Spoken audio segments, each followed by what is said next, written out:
Es kāds 2 gadus atpakaļ uzzināju pirmo reizi par jaunsardzi. Mani iesaistīja tas, kad ir līdzīgi kara apmācības.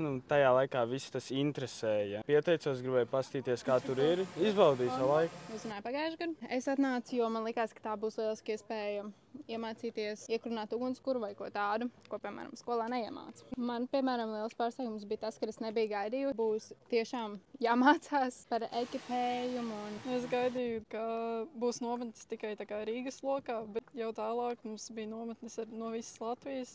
Tā kā sabrauc jaunsargi, un tas bija ļoti jauki. Var iepazīties ar citiem jauniešiem. Es pārsvarā apmēram sapratu, ka būs diezgan sarežģīti. Es nedomāju, ka tik ļoti interesēts es palikšu un ka būs tik aktīvi. Šajā nometnē ir, es teiktu, daudz vairāk teorija nekā parasti. Arī iegūst liecības, A1, A3 dronu vadīšanas tiesību. Tas ir likums, kad mēs varam lidot līdz 120 metru augstumā, bet mums ir no sākuma jāsaskaņo viss. Jābūt arī eksploatantam. Tā ir pārsvarā atļauja, kas mums ļauj lidot ar droniem līdz 2 kg smagumam. Vienā vakarā es izgāju spēlēju futbolu, volejbolu. Tā jā, es izbaudu savu laiku vai nu istabā vienkārši runājot ar biedriem, vai atkal ar biedriem, atkal laukā volejbolu. Tas pa lielumu ir visiem tā.